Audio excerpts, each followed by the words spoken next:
Assalamualaikum warahmatullahi wabarakatuh. Saya pagi ini di rumah sahabat Pak Kosin, dan luar biasa, ini adalah rumah belakang rumahnya yang cukup asri. Dan hari ini saya menyerahkan buku tentang Gemilang Dai dalam Bangun Peradaban Umat. Terima kasih Pak Kiai Aslih atas bukunya. Walaupun sebenarnya saya sudah baca duluan ya, dan banyak kisah-kisah menarik di dalamnya. Haji, silakan, apa yang perlu disampaikan di buku ini? Baik, di buku ini saya sudah baca banyak sekali kisah-kisah menarik mengenai pernak-pernik, cerita-cerita ya sedih, cerita bahagia, dan bahkan banyak juga cerita-cerita lucu yang kalau kita bisa kita baca, itu kita bisa menemukan hikmah-hikmah di balik perjalanan seorang dai yang dari ibu kota, tapi mengawali perjalanan dai-nya harus ke sebuah pelosok di pinggiran luar Jakarta ya, pinggiran Jabodetabek, membina masyarakat yang belum mengenal agama, mengenal tapi belum menjalankan, dan bahkan harus menghadapi situasi misalnya bawa golok kemana-mana, kemudian didatengin orang rame-rame ya, tapi dengan kesabarannya akhirnya bisa dalam tanda kutip meluluhkan hati dari masyarakatnya, sehingga kemudian mengikuti ajaran Islam, dan kemudian sekarang daerah tersebut menjadi daerah yang Islamnya menjadi kuat. Nah, ada pengalaman-pengalaman menarik ketika mulai menjadi penceramah. Pernah suatu kali ceramah tidak selalu identik dapat amplop yang untuk mengganti transportnya, tapi pernah Pak Kiai ini di buku ini ada cerita menarik nih, ketika diundang ceramah, kemudian pulang ceramah dikasih amplopnya tebel, dibuka sudah bahagia nih di depan istrinya, terus dibuka isinya bukan uang tapi sambutan ketua panitia.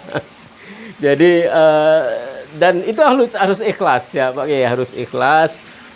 Cerita-cerita itu menarik untuk kita baca, dan kalau kita lihat sosok dai, sosok ulama yang kemudian punya pengaruh, dikenal, itu tidak langsung seperti itu, pasti perjalanannya berliku-liku.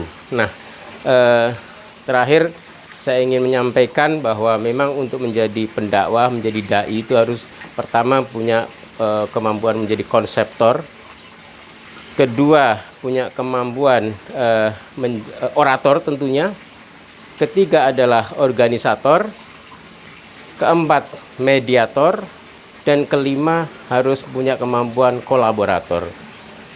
Jadi harus punya konsep yang kuat, bacaan yang luas, pengalaman yang banyak dipadukan sehingga menjadi konseptor ulung, lalu kemampuan menyampaikan melalui lisan maupun tulisan maupun media lainnya ya, kemudian mengorganisir, kemudian mediator ketika ada masalah di masyarakatnya, bisa menjadi penengah, menjadi penyejuk ketika ada konflik, bisa menjadi penyelesai konflik, dan terakhir menjadi kolaborator, menjadi penjahit kerjasama, jalinan kerjasama yang luas antara berbagai stakeholder untuk bersama-sama majukan agama.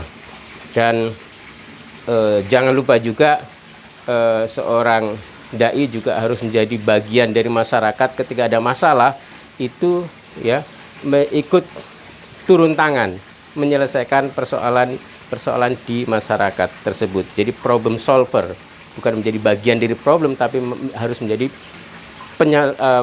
penyelesai dari masalah-masalah yang ada di masyarakat. Jadi saya kira itu, saya sekali lagi merekomendasikan untuk baca buku ini.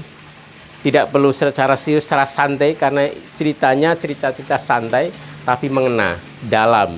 Dan kalau kita baca buku ini, kita akan tahu Pak Ustadz, Pak Kiai Aslih ini dalam perjalanannya sebelum seperti sekarang ini melakukan hal-hal yang barangkali kalau kita generasi muda sekarang belum banyak yang mau menjalankannya. Jadi turun ke bawah, ke kampung-kampung ya, menginap, menyeberang sungai, ya. Begitulah datang ke pelosok untuk menyampaikan dakwah Islamnya.